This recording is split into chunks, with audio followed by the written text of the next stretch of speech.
Good morning বন্ধুরা, কেমন আছো সবাই? আশা করি সবাই খুব ভালো আছো, সুস্থ আছো। আমরাও খুব ভালো আছি। তো এখন বাজে 11টা আর আজকের ভিডিওটা এখন থেকে স্টার্ট করলাম। গলাটা এখনও পর্যন্ত আমার ঠিক হয়নি। তো যাই হোক, মেয়ে হচ্ছে যে ঘুমিয়ে গেছে। ও সকালবেলা আজকে উঠেছে তখন 8:30টার মতো। আমি ওকে ওই 8টা থেকে 8:30টার মধ্যেই তুলে দিই, তারপরে আবার খাইয়ে দাইয়ে হয়েছে খাইয়ে দাইয়ে আবার একটুখানি ঘুম পাড়িয়ে দিই। তো যাই হোক, ওর পাপা আজকে বাড়িতে নেই। ওর পাপা হচ্ছে যে একটুখানি কাজে গেছে, তার সেই আস্তে আস্তে সন্ধ্যা হয়ে যাবে। তো এখন তার ভিডিওতে তাকে দেখানোই হয়নি, কেননা একটুকুই সময় পাইনি। শুধু বাড়িতে যতটুকু খেতে আসার সময় হয় অতটুকুই, তাও খেতে আসতে চাইনি, ফোন করে করে পারিনি। তো যাই হোক, আমার বেশ কিছু কাজ পড়ে আছে, এমনকি আজকে অনেক কাজ করব বলে ভেবে রেখেছি। মেঘলা মেঘলা আবহাওয়া আছে, কিন্তু করে রেখে দেবো। তো যাই হোক, জানিনি কতদূর কী করতে পারবো, তবে করার চেষ্টা করব। এখন আমি যাব জামা কাপড় কাচতে, কেননা 2 বালতি জামা কাপড় ডুবিয়ে রেখেছি। মেয়ের আছে, আমাদের আছে, আরও ডুবাবো। ওগুলো আগে কেচে মিলে দিই তারপরে। আর রান্না বলতে আমারটা এখন সেইভাবে কিছু ভাবিনি, যদি করতে সময় পাই তো করব, আর না হলে ওই মেয়েরটা একটুখানি করবো আর আজকে ওর জন্য একটুখানি স্পেশাল কিছু রান্না করবো আর কি, সেটা অবশ্যই তোমাদের সঙ্গে শেয়ার করব। তো চলো, তার আগে এখন বেশ কিছু কাজ আছে, সেগুলো অবশ্যই করে নিই। তো একটুখানি ধারের দিক করে শুয়েছিল, আমি একটুখানি বিছখান করে শুয়ে দিয়ে আর ওই যে ধারের দিকে একটুখানি বালিশগুলো দিয়ে দিলাম। যেহেতু বাইরে কাজ করব, যদিও বা একবার দুবার দেখবো, তবু ওই যে বাচ্চা মানুষ ভয় লাগে। আর এখানে সবার প্রথমে ওর জামা কাপড়গুলোই আমি কেচে মিলে দেবো। আমি ওর জামা কাপড়ের সঙ্গে আমাদের জামা কাপড় কখনোই ডুবাইনি। তো ওর জামা কাপড়গুলো কেচে মিলে দিয়ে তারপরে হচ্ছে যে ওই বালতির মধ্যে আবার আমাদের জামা কাপড় ডুবাবো। সেই পাশে অলরেডি বরের জামা কাপড় ডুবিয়ে দিয়েছি, এগুলোকে কেচে দিয়ে মিলে দিব, তারপরে হচ্ছে যে বরেরটাও কেচে দেবো আর কি।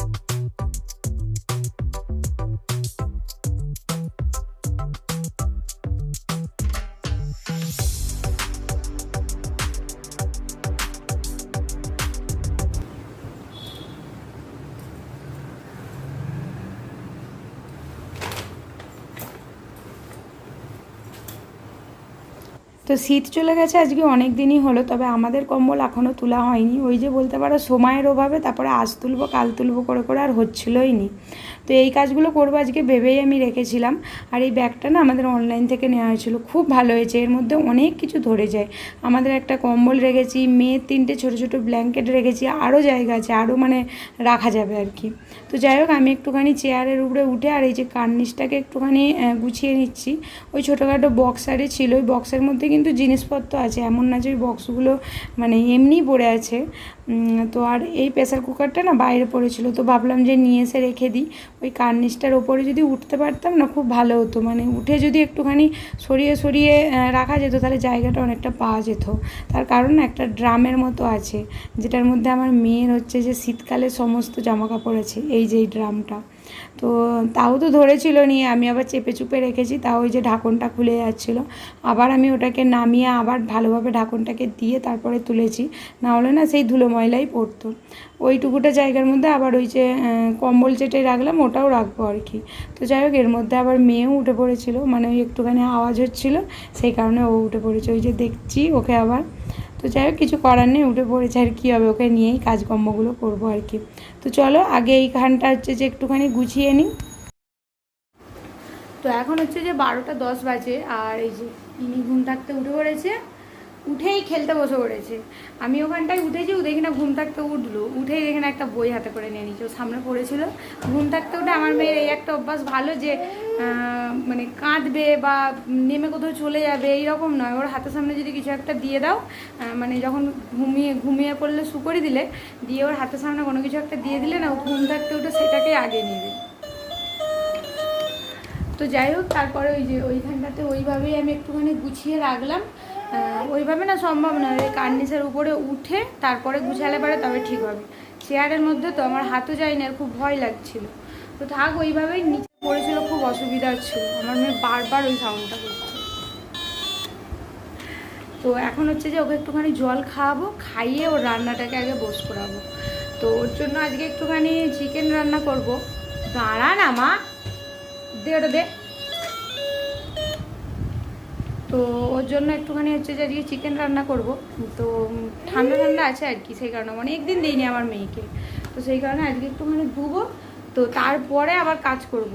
আবার দু বালতি ডুবিয়েছি, দুটো পাতনি ডুবিয়েছি, হচ্ছে ওর পাপার একটা ব্যাগ ডুবিয়েছি, মশারি ডুবিয়েছিলাম সেগুলোকেও কেচে দিয়েছি, ওর পাপার জামা কাপড় কাচা হয়ে গেছে। তো যাই হোক চলো করতে থাকি। মানে ভেবেই রেখেছিলাম সকাল থেকে যে এই কাজগুলো অন্তত করে রাখবো যদি পারি। তার উপর ব্যালকনিটাকে একটুখানি পরিষ্কার করব, সেই পাশটাতে একটুখানি পরিষ্কার করব। তার জন্য না একটা বস্তা চাই, তো বস্তাটাকে আজকে একটুখানি খুঁজি, তারপর আমার মেয়ে ওটাকে নিয়ে এখন খেলা করবে। তো যাই হোক চলো আবার পরে আসছি।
ভাই ফেলে দিল, এনে দিচ্ছি দিচ্ছি,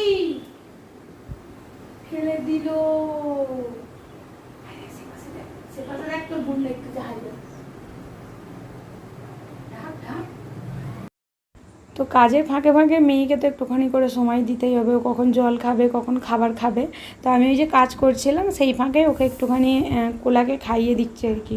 আমি হাতের মধ্যে করেই নিয়ে কোলা খাওয়াই, কিন্তু হাতের মধ্যে না খুব একটা বেশি মানে করা যায়নি, তো আর ও একটুখানি ওয়াক ওয়াক করে। তো সেই কারণে আমি ওই পেস্ট করে নিয়ে, মিক্সিতে নয়, ওই যে ছাঁকনিগুলোর মতো পাওয়া যায় ওটার মধ্যে একটুখানি ঘষে নিয়ে খাইয়ে দিচ্ছে আর কি। এইভাবে করলে একটুখানি খাই, কিছু করার নেই, সেইভাবে অভ্যাস করতে হবে। কিন্তু ওই যে মানে খাইনি তো এভাবেই দিই, খেয়ে নেবে, এটাই আর কি। তো যাই হোক এরপরে ওর হচ্ছে যে খাবারটাকে আমি বানিয়ে নেবো।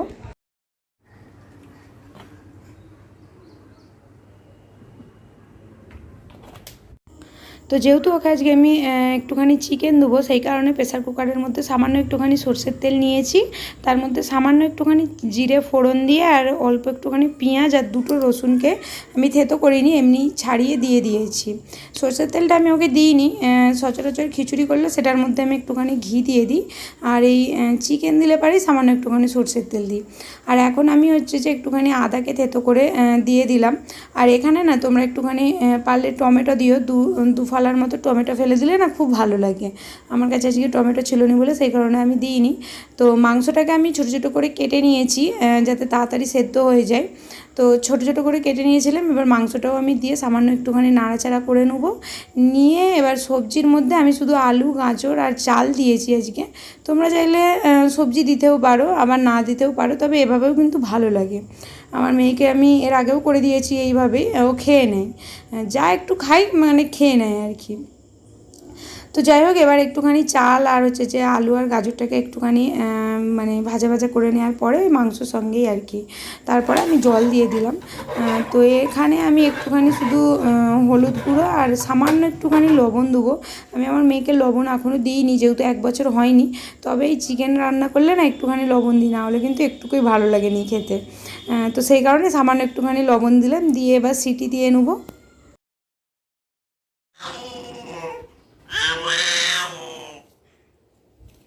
তো এখন হচ্ছে যে 1:30 বাজে, আর ওকে আমি তেল মালিশ করে একেবারে স্নান করিয়ে দিয়েছি। তো এবার হচ্ছে যে খাইয়ে দেবো আর কি। তো ওকে আমি ওই 1:30টার মধ্যেই খাইয়ে দিই, মানে মিনিমাম 3 থেকে 3.5 ঘন্টার আমি গ্যাপ দিই আর কি, কেননা বাচ্চা মানুষ তো ওই জন্যে। তো যাই হোক, আমি সকালের খাবারটা ওই 9টা থেকে 9:30টার মধ্যে খাইয়ে দিই। আর দুপুরবেলা বেশিরভাগ দিন আমি 1:30টা থেকেই খাওয়াই, এমন কখনোই হয় মনে হয় যে 1টার সময় খাইয়েছি আমি। আর হচ্ছে যে ওই সন্ধ্যাবেলা যেমন 6টা থেকে 6:30টার মধ্যে, আর রাত 9:30টার মধ্যে খাইয়ে দিই ওকে আমি।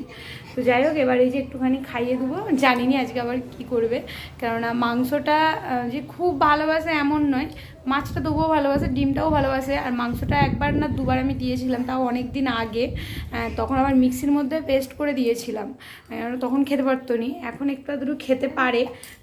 তো কই দেখি হাতের মধ্যে এমনি হচ্ছে যে ম্যাশ করে দেবো, কি করে না করে, না হলে আবার মিক্সির মধ্যে দিতে হবে। সারাক্ষণ এরকম চিল্লে যাবে, সারাক্ষণ। আমি শুধু ভাবি ওর কি গোলা ব্যথা হয়নি না কি জানি, কত বারবার করে চুপ কর, শুনবেই নি, আরও চিল্লাবে। মাম্মা ওটা খেতে নেই, দেখ কি বলবে, দেখ মাথা কই দেখি, দাও তো তোমার মাথা কই, মাথা কোনটা, মাথা, কান কই মা, কান কই।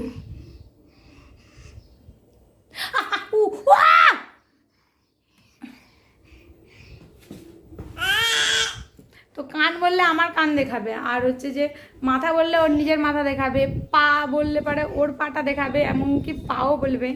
তো যাই হোক, হচ্ছে যে চলো হচ্ছে যে খিচুড়িটা ওনার কাছে একটুখানি দিই, উনি কি বলে দেখা যাক। আবার বকবি তো, এই যে বলে ই তো সুন্দর হাসি তোমার, ইস দেখ এসতেছে বাবা, ধরে দেবো, আমি ধরে দেবো বানরকে, এক্ষুনি ডাকবো, যখন নিয়ে চলে যাও ডাকবো। কই আমি যদি ওকে ভয় দেখাই বানর বলে, কেননা বানর তো সবসময় এদিক দিয়ে যায়, ও আবার আমাকে ভয় দেখাবে। ওই তো যাই কি, এটা কে মামা, বোন কই, বোনকে ডাকো, আয় ডাকো, আয় আমার মেয়ের উপরে আবার 2টো দাঁত বেরোচ্ছে, অনেকগুলো দাঁত বেরিয়ে গেছে, নিচেতে 4টে, উপরে 2টো বেরিয়েছিল আগে, আবার দেখলাম যে 2টো বেরোচ্ছে। তো দেখো, এখানে খিচুড়িটা পুরো রেডি হয়ে গেছে, যদিও বা ও এতটা খিচুড়ি কখনোই খেতে পারবে না, তো একটুখানি বেশি হয়ে যায়, মাপ তো বোঝা যায়নি। তো যাই হোক, এবার ওকে এটা আমি খাইয়ে দেবো।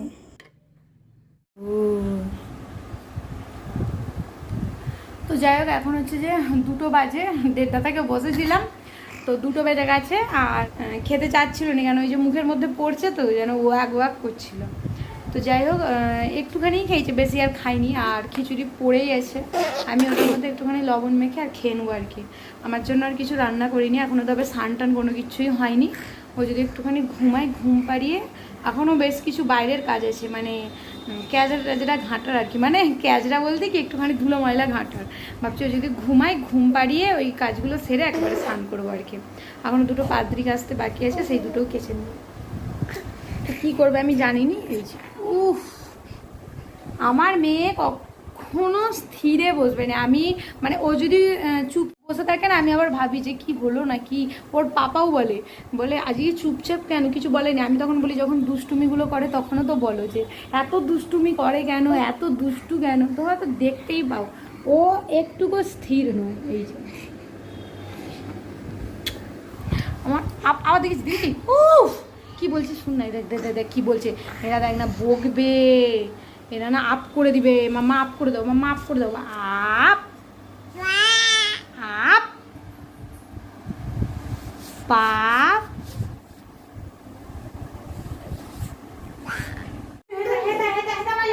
ভয় চলে আসবে পালিয়ে সব করে।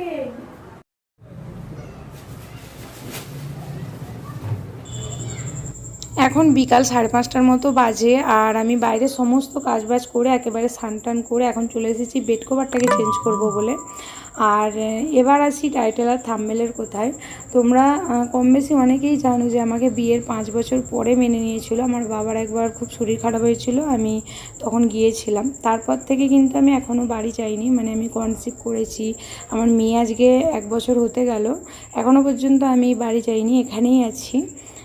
তো আমার মানে আমাকে মেনে নেওয়ার পরে যেমন সব কিছু ঠিকঠাকই ছিল, তারপর আমার যখন মেয়ে হলো আমার মা বাবার ব্যবহার মানে পুরোই পাল্টে গেল আমার মেয়ে হওয়ার পরে। মানে কি বলবো, আমাকে মেনে নেওয়ার পরেও আমার মা বাবা যেবারে সবসময় যেটা হয় না যে ফোন করা ফোন করতো, কোথাও বলতো, আমিও ফোন করতাম, কোথাও বলতাম। কিন্তু আমার মেয়ে হওয়ার পরে যেটা হলো সেটা হচ্ছে যে পারলে আমার মা বাবা দিন রাতি ফোন করতে থাকে, এবং কি ভিডিও কল তো করতেই থাকে, মানে প্রচুর বকে আমার মা বাবার সঙ্গে। আমার মেয়ে তো এখনও সেইভাবে কিছু বুঝতেই পারেনি, সেইভাবে কিছু জানেইনি, জানে যে ফোনের মধ্যে কিছু একটা হচ্ছে, কিন্তু আমার মা বাবা যে মানে কি বলবো আমি মানে ঠিক ভেবে পাইনি এতটা ওকে ভালোবাসে। বলে না যে একটা রক্তের টান থাকে, হয়তো সেটাই, মানে খুব ভালোবাসে। আর কি বলবো, মানে ফোন করে আমি কেমন আছি কী করছি এই খোঁজটা নেয়নি, মানে আমার মেয়ে কী করছে না করছে, এবং কি যদিও ঘুমিয়ে পড়ে না, আমার মা বলবে ঠিক আছে এখন রেখে দিই, ঘুম থাকতে উঠলে পারে ফোন করবি, এই রকম একটা। তো সত্যি আমি এইগুলো হয়তো বা মিস করতাম আজকে যদি না সব কিছু ঠিকঠাক হতো। এখন খুবই ভালো লাগে, অনেক করে বলছে যাওয়ার জন্য, আর আমরাও খুব শিগগিরই হচ্ছে যে যাব, সেটা অবশ্যই তোমরাও জানতে পারবে। তো যাই হোক, আমার মেয়ে দেখেছে জল পেয়েছে বলে কীরকম পাকে খেলছে। তো ওই যে বেড কভারটাকে চেঞ্জ করে একটুখানি ঘরদোরটাকে হচ্ছে যে মুছে নিলাম, তারপরে ওকে একটুখানি নিচেতে ছেড়ে দেবো আর কি। তো চলো, আজকের ভিডিওটা এই পর্যন্তই ছিল। সবাই খুব ভালো